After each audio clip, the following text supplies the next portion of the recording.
Olá, boa noite. Estamos aqui nesse momento agradável, né, para juntinhos, né, nos aquecermos e falarmos um pouquinho a respeito de você, de mim, de todos nós, né?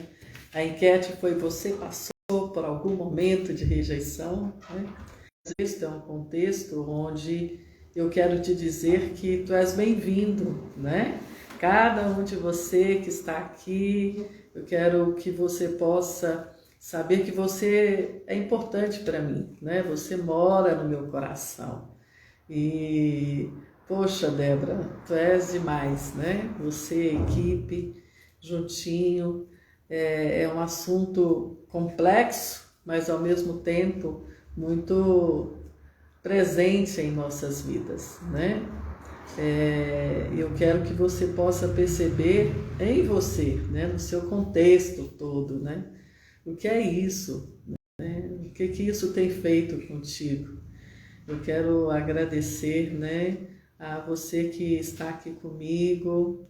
Poxa, é maravilhoso a tua presença, né? Luiz, seja bem-vindo. Otto, obrigada. A Josi, Michel, né, o George, a todos que estão aqui, o William, vocês são muito especiais. Cada um tem o seu contexto de vida, não é verdade? E é interessante a gente observar que a vida, ela é um sopro, né? E olha que interessante, e juntos nós podemos aprender esse momento. Passa tão rápido, né? 30 minutos é assim, já passou, mas a gente administra esse tempo da melhor maneira possível para que nós possamos estar a falar um pouquinho sobre essa rejeição, né? Letícia, obrigada pela presença. Kélcia, amiga, que linda você, né? O Silvio, presente. Ô filha, obrigada. Você é a minha predileta, você mora no meu coração, né? Você tem me presenteado com muitas benfeitorias para que eu venha amadurecer cada vez mais. Flávia, obrigada pela sua presença aqui com a gente. Cada um de nós temos uma história de vida, né? E essa história nos acrescenta coisas boas e nos acrescentam coisas ruins. E que interessante perceber que esse momento é um momento ímpar das nossas vidas. Tudo tem sido assim tão rápido, né?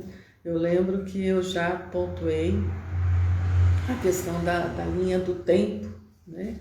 Onde todo indivíduo, ele nasce, ele se desenvolve no seu crescimento, na sua linha do tempo, e ele parte, né?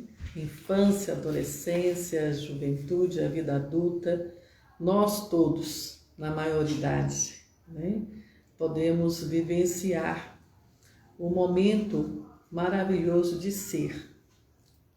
E isso é fundamental, né, para mim e para ti, né? Elaine, seja bem-vinda, Cleusa também, Josi, obrigada pelo apoio. Luiz, você é maravilhoso, tá? Obrigada também. Esse momento é um momento muito legal de estarmos aqui, porque eu só estou aqui porque você está. Essa é a verdade, né? Nós somos porque nós estamos envolvidos no ser família. E você é minha família, nós somos família. E juntos nós podemos administrar esse tempinho. Todos vocês são bem-vindos, tá? E é um momento especial. Lembra quando eu falei dos altos e baixos, né? Muitas vezes nós estamos num momento maravilhoso, momento de alegria, momento de satisfação, momento de realizações, grandes conquistas, mas tem um momento, né, Rose, que a gente passa por momentos baixos da vida. E esses momentos baixos, né, são aqueles assim mais cruéis, que são aqueles momentos que às vezes nos pegam de surpresa. Nós não estamos acostumados e de repente vem uma situação indesejável. E essa situação, ela nos leva a estarmos sem chão, nos leva a estarmos com aquele pensamento ruim, né? Mas será por quê? Será por que ele foi embora e me deixou? Né? É uma sensação ruim, né? De rejeição. E será porque isso aconteceu comigo, Denise? Por quê? Né? Que sensação terrível é essa, né, Luciene? E esse momento a gente olha e diz assim, poxa, não podia ter acontecido com outra pessoa, né? Veio acontecer logo comigo. E eu quero dizer para ti, será se acontece coisas ruins só com você? Ou será se nós todos passamos por situações ruins e delicadas? E esse momento é um momento para nós refletirmos.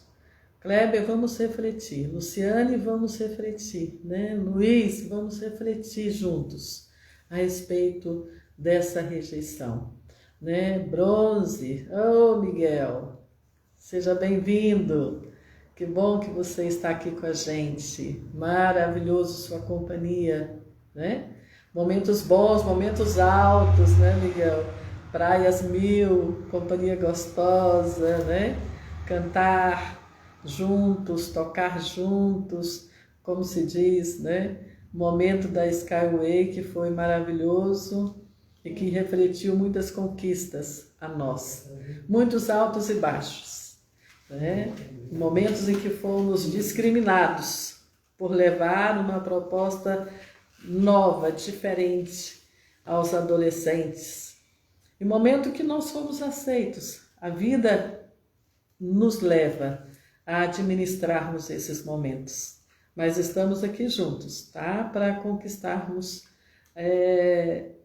esse momento tão sublime, que é estarmos juntinhos um do outro. Eu quero que você possa estar junto nessa live.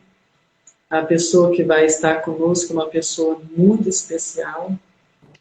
E eu quero que você possa perceber que é um grande homem, é um homem maravilhoso, faz parte da minha vida, companhia em diversos momentos altos e baixos da vida, né? E falar um pouquinho sobre rejeição é poder falar dessas situações de discriminações, dessas situações de abandono, dessas situações que a gente passa um mau perrengue e que a gente não sabe por que a gente está, né, atolado, né, lá na Amazônia, apuro, onça ao derredor, né? Eu lembro que minha mãe, meu pai mudou-se para o Amazonas, inventou mudar para o Amazonas, né? Vamos tentar uma vida nova. Aí comprou uma frota de carro e lá foi o homem para o Amazonas. Gente, os 3 carros, eu lembro que era um Opala e 2 Fuscas. Todos foram para debaixo do rio, né? Lá na lama. E lá foi a desgraça, né? Minha mãe põe a mão na cabeça e fala assim, mas o que esse homem foi fazer no Amazonas, meu Deus, né? E ela se sentiu abandonada, porque ela foi atrás do meu pai desesperado com a situação ocorrida, e lá ela pegou o motorista, comprou um carro e foi atrás. E lá ela dormiu no meio da mata e as onças ao redor. E ela conta que ela passou um apuro, porque ela fala assim, mas que desgraça, por que que esse homem foi parar nesse mato, né? E ela se sentiu abandonada, ela estava se sentindo rejeitada, né? Com medo de perder o marido lá para as amazonenses. Imagina, meu amigo, né? E ela foi atrás dele. Mas a sensação daquela perda, daquele distanciamento foi muito cruel para minha mãe. porque ela teve que enfrentar esse caminho para poder chegar e poder vencer a rejeição, a discriminação, o preconceito. Gente, uma mulher enfrentar a Transamazônica há 40 anos atrás é coisa para heroína, né? Coisa para heroína. E você é um herói, meu amigo. Você mora no meu coração, você mora na minha família, você é especial. E conta um pouquinho para a gente da sua história, essa história que você passou rejeição. Oi, Bispa, boa noite, paz, tudo bem? É uma honra imensa poder estar com vocês aqui, compartilhando, buscando a Deus juntos, tendo um tempo de comunhão.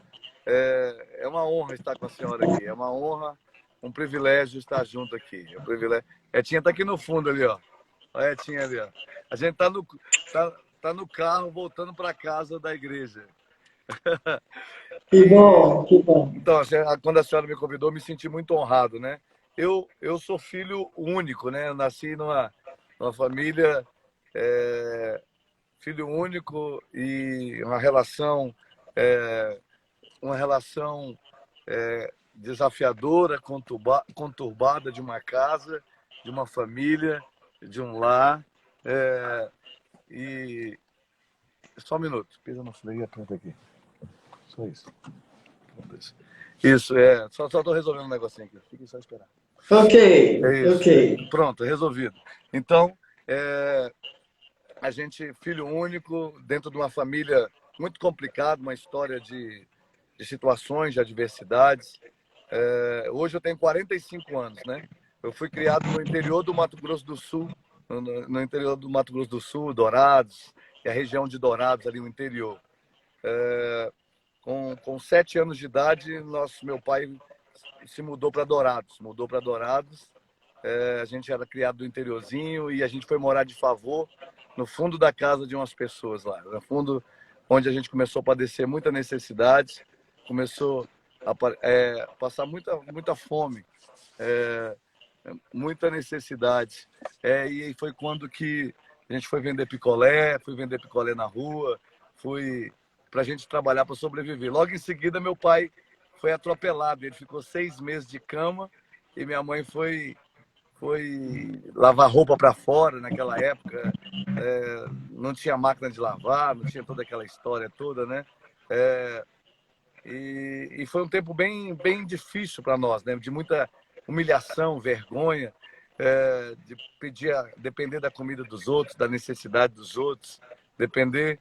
E minha relação com meu pai, eu lembro que o meu pai, depois desse acidente, ele desenvolveu uma tuberculose.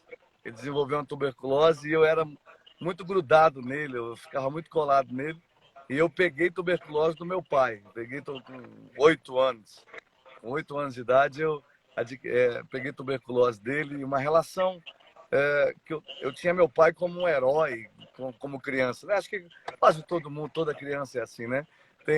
Tinha meu pai como um herói e a fase foi passando, os momentos difíceis, as situações adversas, os momentos de crises foram bem complexos. E foi quando chegou a adolescência, né? Na adolescência eu conheci um mundo muito complicado, muito difícil, e as relações com meu pai ficou muito conturbadas. Até que aos 15 anos de idade ele me mandou embora de casa e falou que eu não era mais filho dele, né? Aos 15 anos de idade, meu pai me expulsou. Aos 15 anos de idade, ele me expulsou de casa e falou que eu não era mais filho dele. Foi um tempo dos 15 aos 18 anos. Dos 15 aos 18, eu odiei meu pai. Eu odiei, carreguei muita mágoa, muito ressentimento, muita dor no coração, né? Pelas palavras que ele me disse e pelos comportamentos. Na minha infância, meu pai espancava muito. A forma dele corrigir era muito violenta, né? Muito violenta, muito sangue. Todas as vezes que meu pai me batia, saía muito sangue, machucava muito. Então, aos 18 anos de idade, eu cheguei na igreja, né? Eu cheguei na igreja em Dourados. Espera só um pouquinho. Gente, olha como é importante nós podermos acompanhar aquilo que o Fabiano está está expondo, porque a rejeição, né, é essa dor violenta e é uma das piores dores da humanidade. Gente, dói. Quando a gente fala que dói, dói, né? O corpo dói, né? A alma dói, todo ser dói muito. E uma das causas, né, da rejeição é o abandono, né? É essa sensação, muitas vezes, e que é real, né, dele ter passado por contextos de violência, muita violência. Havia amor? Sim, mas havia maus tratos, havia dificuldades até mesmo física, até mesmo alimentar, fome. Lembra que eu já dei, né? Falei um pouquinho sobre o ter passado por uma abstinência, uma necessidade extrema financeira.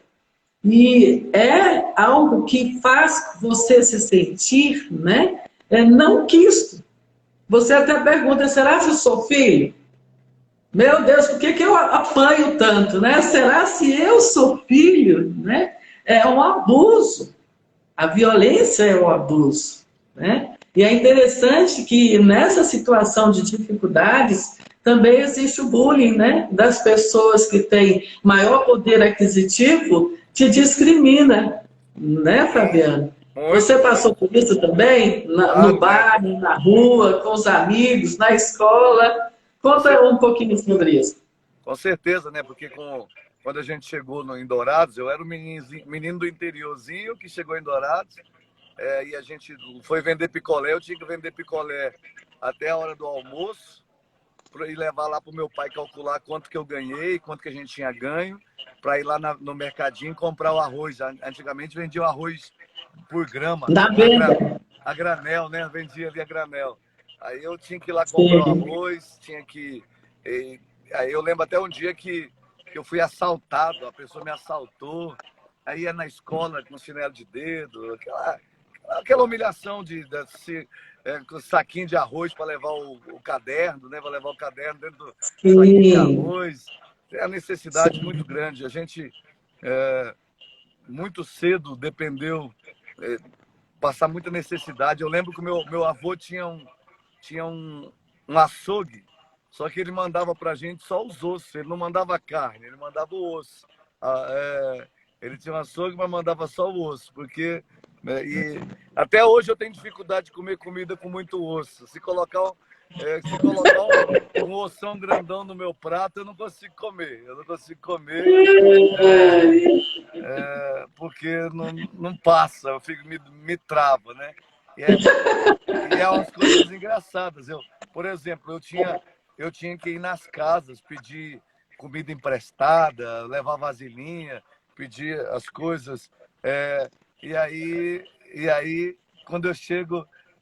Até hoje, eu vou numa festa, alguém manda levar um pedaço de bolo, levar um pouco de comida, me dá um tapué.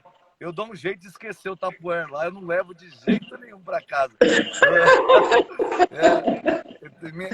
Me remete a memórias muito ruins, da necessidade de bater na porta dos outros, da casa dos outros, de pedir. Então, aí eu acabo que dou um jeito de fugir dessas situações, porque eram tempos muito complicados. Olha que interessante. A situação difícil nos traz vergonha, né?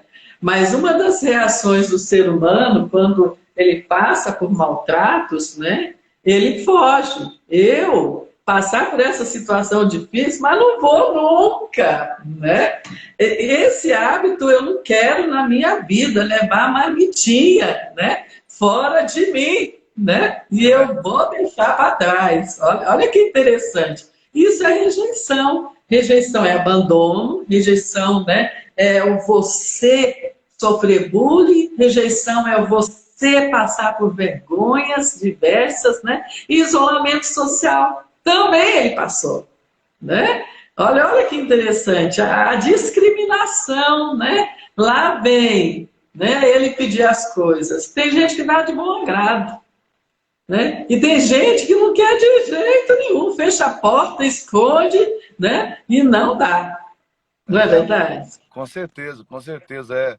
A gente, assim, eu lembro de pessoas maltratando a gente. Eu lembro que eu sou filho único, né? Mas eu tenho primos da parte da minha mãe. E eu era o primo tratado o patinho feio da família, sabe assim?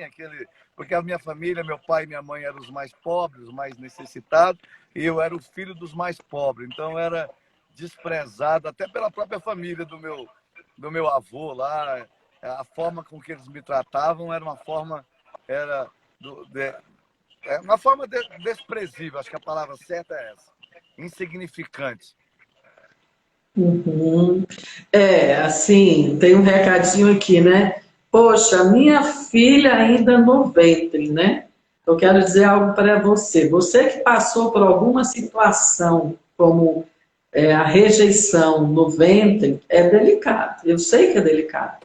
Eu me lembro de uma situação em que eu tive, né, um contexto de atender uma pessoa e a pessoa trouxe isso para mim. E na gravidez ela passou esse senso de abandono, de distanciamento dos parentes, né? Porque ela havia feito uma opção de se casar com uma pessoa e ela foi rejeitada, ela foi distanciada do seu convívio social com aquelas famílias.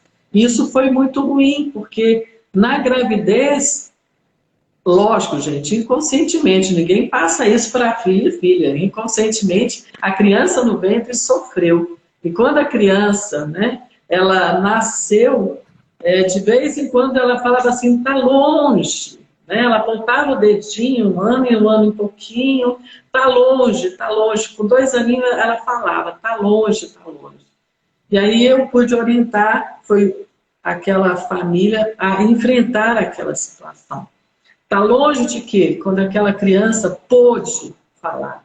E aquela criança foi colocada no ventre sobre, né, aquela mãezinha, e aquela mãezinha pôde ajudar aquela criança a lidar com aquela dificuldade.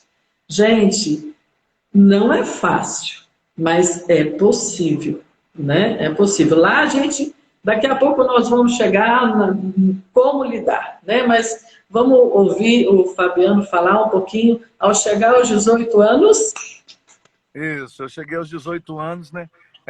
No auge da minha insatisfação. Até os 18 anos de idade eu não tinha olhado ninguém no olho. Eu só conversava olhando para os pés. Não conseguia olhar no olho de ninguém. Aos 18 anos de idade, eu tinha todos os dentes da boca estragados, podres. Aquilo revelava o meu interior, né? Uma pessoa muito amargurada, ressentida. Foi quando o evangelho chegou até mim, eu cheguei na igreja, a palavra de Deus chegou até mim e eu fui ensinado. E aí eu fui ensinado a, a crer, entender a minha verdadeira identidade, entender o propósito, entender o perdão, entender o que o meu pai não sabia dar, porque ele nunca recebeu. Porque aí eu fui sendo ensinado, treinado isso. Eu lembro que nós morávamos numa casa muito simples, a casa humilde, muito pequena, de 2 peças lá em Dourado, no interiorzinho. E, e aí quando eu fui ensinado sobre perdão, quando eu fui ensinado, me ajudado a, a perdoar sem sentir, sem entender, simplesmente uma decisão de vencer isso, de vencer essa situação, de superar essa situação. Aí a gente mudou. Eu dormia num colchãozinho, eu dormia num colchãozinho debaixo, na cozinha. Dormia no colchãozinho na cozinha. é, e, e aí meu pai tinha um cachorrinho que dormia na casa, dormia na cama com eles. O cachorrinho dormia na cama e eu dormia no chão. Dormia no chão. Eu lembro que hoje eu falo engraçado essa história, mas ela sempre me incomodou muito na época, porque Na verdade, eu tinha inveja do cachorrinho, né? O cachorrinho brincava com meu pai. Olhando hoje, a verdade é essa. Eu tinha inveja do cachorrinho. O cachorrinho dormia na cama com eles, brincava com eles é, e eu perdido. Eu lembro que logo quando eu quando eu fui ensinado a perdoar, quando eu fui ensinado a crer no perdão e no conserto, aí eu comecei a olhar meu pai, que continuava aquele homem violento igual, aquele homem mal-humorado, nervoso. Ele fumava 2, 3 carteiras por dia de cigarro, passava 2, 3 dias sem tomar banho. Era um homem amargura. Hoje, olhando, anos depois, eu fui entender que aquilo revelava o interior dele, revelava as frustrações Verdade. e as decepções que ele carregava na vida. Na época, eu não entendia. Mas eu fui ensinado a perdoar e eu não tinha relacionamento com meu pai, não tinha convivência com ele. Mas quando eu verbalizei o perdão, quando eu orei sobre o perdão, parece que uma chave virou dentro da minha alma, do meu coração, nas minhas emoções. E eu comecei a querer estar perto dele. Mesmo ele sendo o mesmo. Ele sendo o homem que fumava 3 carteiras de cigarro, o homem que era bruto, nervoso. Eu lembro que... E nesse tempo eu comecei a andar perto dele e demonstrar carinho, demonstrar afeto, demonstrar importância para ele, importância que ele tinha para mim. Numa das noites que eu estava dormindo, deitado lá no chão, num colchãozinho bem fininho, e eu vendo o cachorro dormir na cama com eles, e eu chorei muito. Eu lembro que eu chorei muito aquela noite, uma lágrima quente, sabe, aquela lágrima que desce queimando. Sim. E naquele dia eu senti uma mão passando na minha cabeça, assim, até eu achei que era uma mão física, mas naquele dia eu tive uma experiência muito profunda com Deus, com o Espírito Santo, porque eu senti, uma voz falou comigo, falou assim, ó: pode o pai ou a mãe abandonar seus filhos, mas todavia eu, Senhor, não os abandonarei. E aí Que eu lindo. recebi, aquele tempo foi um tempo de muita cura da minha vida. Eu fui sendo reconstruído na minha autoestima, na minha personalidade. Eu era alguém, se alguém passasse por mim e não falasse oi, eu já ia, dentro da igreja mesmo, eu já ia para o banheiro chorar lá na igreja, assim. E me diga um pouquinho, espera só um pouquinho, me diga você, diante de todas essas situações, e eu sei, né, você é muito bem casada, minha amiga, olha, ela é privilegiada, né?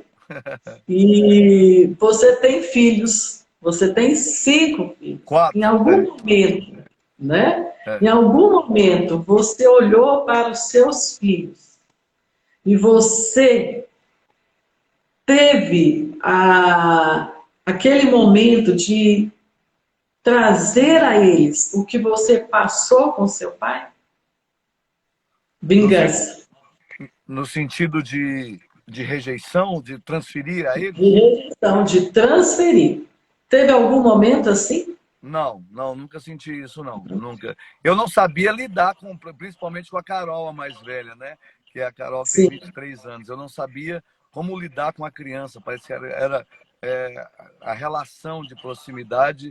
Eu tive mais, até quando ela era bebê, eu acho que eu passei o primeiro ano dela, eu não peguei ela no colo. Eu acho que eu tive dificuldade extrema, porque a relação eu não sabia, mas e a gente foi desenvolvendo. É claro que a Etinha me ajudou muito nisso, porque a Etinha já é de uma família de 15 irmãos. É totalmente o inverso, né? Totalmente o inverso. Eu sou É filho o único, oposto, né? é o oposto. E ela sempre viveu muito na casa de família, eu sempre vivi muito isolado, né? Aí ela foi me ajudando muito nesse ponto aí. Me diga uma coisa, né? Esse momento teu de reconstrução na sua relação com o seu pai, onde estava a sua mãe? Minha mãe, ela sempre, a nossa família era uma família, é, é, meu, é, meu pai faleceu há 5 anos atrás, né? Faleceu há 5 anos atrás, Minha mãe sempre teve muitos problemas psiquiátricos, né? Até, inclusive, ela teve problemas físicos, emocionais, psiquiátricos. Ela tentava trabalhar essa conciliação da relação com meu pai, né? Meu pai sendo muito violento. Claro que quando meu pai era violento, hoje eu entendo que ele queria me ensinar, né? Ele queria, mas era o modo que ele tinha, as ferramentas que ele tinha de ensinar, eram ferramentas muito duras. Minha mãe era muito passiva, né? Muito passiva, não tinha voz ativa, não tinha e não sabia também como construir tudo isso junto com a gente, né? Viveu muito numa saúde muito fragilizada, muito enfraquecida, e eu acho que isso também enfraqueceu a relação dela poder ajudar e apoiar, né? Sabe o que que eu me lembro de uma mãezinha que eu atendi, aonde ela foi rejeitada e ela foi adotada. E ela passou por 2 ou 3 famílias, né, em processo de adoção, e ela foi muito judiada. Ela foi violentada, né, ela sofreu bullying, ela foi discriminada, ela sofreu isolamento dentro da própria família. E quando ela se casou, ela teve o primeiro filho, depois de um tempinho, e ela transferiu a dor do abandono para o filho. Ela não conseguia nem amamentar a criança. Olha que interessante.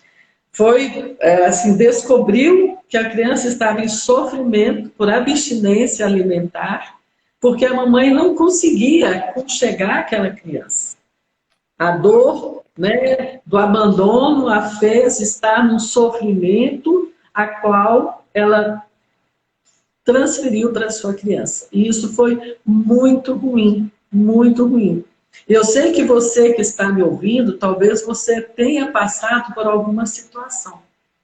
Mas eu quero dizer algo para ti. Existe solução? Existe. Aquilo que o Fabiano, né, ele está relatando, e ele está podendo dizer, olha, hoje eu tenho minha família.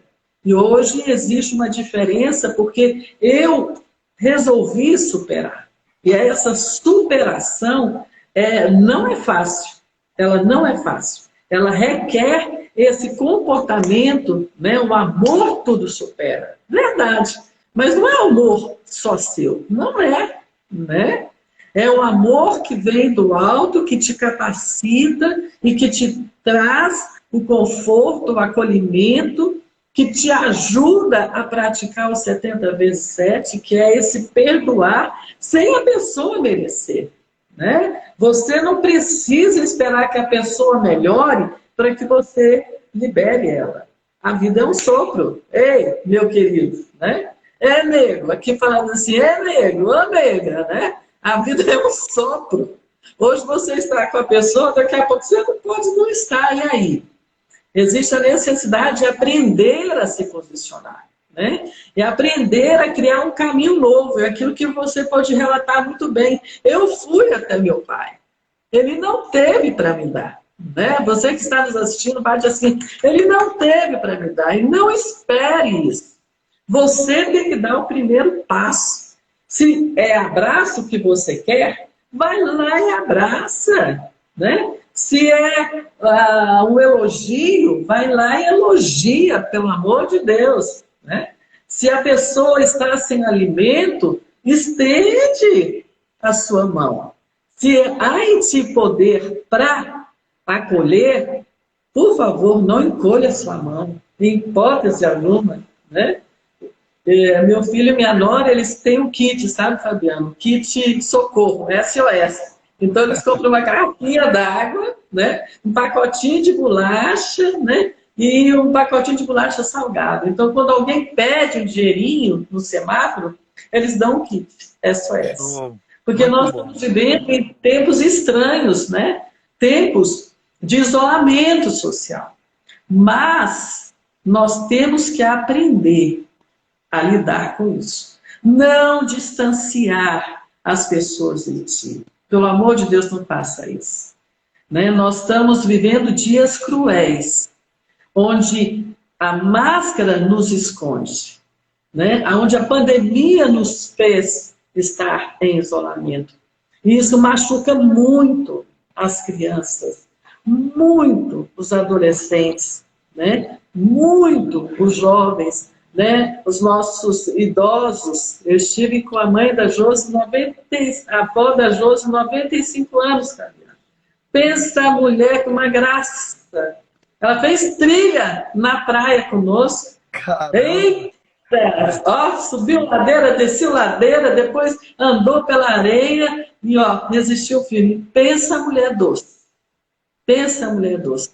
Então, nós precisamos sim nos aproximar com cuidado, lógico, óbvio, com cuidado, mas poder gravar um vídeo, né? Poder ser criativo para poder administrar esse momento que você está passando, em que existe esse isolamento, em que existe esse, muitas vezes, abandono, né? Porque o pânico vem, pega a família de surpresa e você acaba distanciando, abandonando, não dando sinal de vida, né? Isso é muito ruim. Uma das coisas interessantes que vale ressaltar é como as pessoas, né, lidam com isso. Muitas vezes elas ficam num contexto de resignação, né? Elas se sujeitam a relacionamentos onde essa pessoa ela se torna muito discriminada, maltratada, porque uma vez ela esteve na rejeição. Ela não resolveu esse processo de rejeição e ela atrai pessoas que irá maltratá-las. Isso é muito ruim, porque eu vejo isso no meu consultório, né? E outro aspecto que eu vejo são as pessoas que fogem, não lidam com a rejeição e atraem pessoas que vão deixá-las. Por que fulano não deixou, né? A gente produzir mais uma vez, mais um relacionamento frustrado na vida. E aí, o que vou fazer da minha vida? Eu não consigo me casar. Por quê? Porque não venceu o medo da rejeição. Não trabalhou a rejeição no coração. São pessoas que são capacitadas, são pessoas que são excelentes profissionais, né? São amorosos, mas não conseguem ligar-se a outra pessoa. Olha que interessante, né? Isso é muito ruim, porque elas acabam ficando sozinhas. Olha que triste isso, né? E existem aquelas pessoas na hipercompensação, né? Que são as pessoas que ficam como um camaleão, né? Que a qualquer momento o grupo decide, né? Roubar, ela vai junto. Ela não sabe dizer não, né? Ah, eu me junto a outro grupo, né? Que maltrata as pessoas. Ela se vincula para poder ser aceita. Por quê? Porque não soube lidar com a rejeição. Isso é muito ruim. Eu quero que você me dê, né? Passe um recadinho para os pais que abandonam, ou que queiram, ou que estão pensando em deixar seus filhos. Que conselho você traria a esse pai e essa mãe? Que isso, né? Misericórdia, né? Essa é talvez a maior tragédia que se possa fazer, porque você está envenenando um futuro muito grande, né? No dia que você deixa de suprir. Claro que a paternidade é um grande desafio, né? Para a maternidade e a paternidade, os pais, o desafio de criar filhos, forjá-los, mas abandoná-los, não só fisicamente, mas emocionalmente, com destino, com propósito, com afeto. Meu conselho é: busque ajuda, busque apoio, busque alguém. Talvez a pessoa está sofrendo porque ela não tem o que oferecer, porque nunca recebeu. Ela não sabe ser pai porque não teve referencial de pai. Ela não sabe ser mãe porque talvez não teve referencial de mãe, ou o referencial que teve muito negativo. Então, o conselho, acho que busque apoio, busque ajuda, busque alguém que tenha lucidez emocional, tenha referência, tenha valores, porque deixa marcas, né? Hoje eu tenho 45 anos, mas eu sei que eu carrego coisas que eu tenho que lutar contra ela todo o tempo. Por exemplo, eu sou uma pessoa que eu tenho dificuldade de dizer não. Eu tenho extrema dificuldade de dizer não. Eu tenho que... às vezes eu aceito coisas hoje que, tipo assim, não que ferem meus princípios, mas às vezes eu faço mais do que eu posso. Às vezes eu vou a limites extremos só para não dizer não. E lá na minha adolescência eu dizia sim para tudo, em coisas até que muito erradas, porque eu queria ser aceito ao grupo, queria ser aceito. Então, a rejeição, ela produz marcas que a gente... eu também só não faço dela eu acho, doutora Denise, aqui, fazer dela uma muleta, né? Porque tem gente que fala assim, agora virou uma muleta. Não, eu fui rejeitado, então tem que ter dó de mim, porque eu fui rejeitado. Não, eu fui. Quem não foi? Quem já não... A vida tem violências, a vida tem situações adversas, né? A vida tem... Eu até tenho um exemplo bíblico, né? Para mim, Davi, para mim, é alguém que soube vencer a rejeição muito forte. Alguém Sim. que soube lidar com a rejeição dentro da sua casa, dos seus pais, dos seus irmãos, rejeição daqueles que ele dizia que ia enfrentar um desafio e ele soube superar isso, lutar contra isso, né? As pessoas que vencem, não é que ela não tem seus fantasmas, é que ela domina seus fantasmas, né? Eu acho que é isso, né? A pessoa, todo mundo tem seus medos, todo mundo tem suas dores, todo mundo tem suas violências, tem suas marcas. A diferença é que elas superam, elas não cedem a elas não se dobram a elas. A gente vê, estava falando da Bíblia, né? Você vê lá o cego Bartimeu mendigando. Por que ele foi mendigar?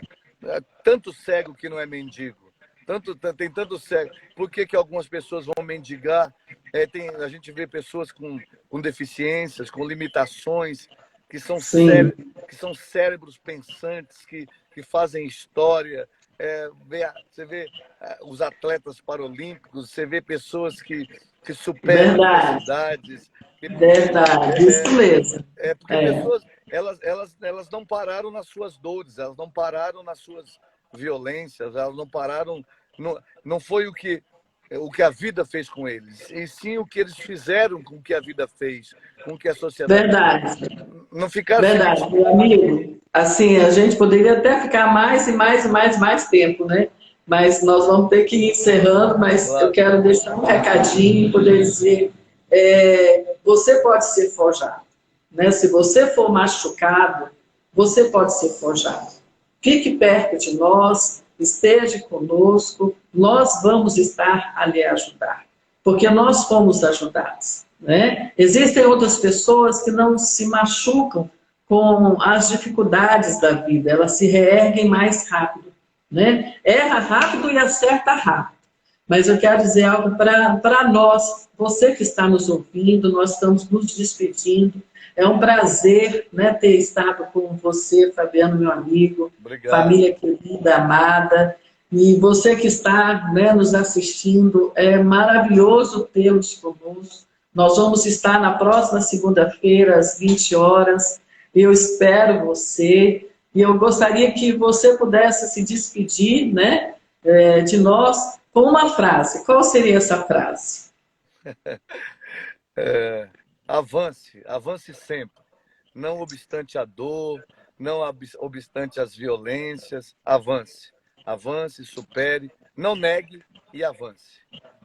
Que ótimo. E a minha frase para você, né, é que você possa prosseguir.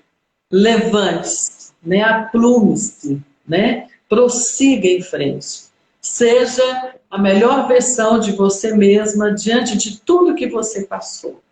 E não se esqueça, estenda a tua mão a uma pessoa que está em aflição.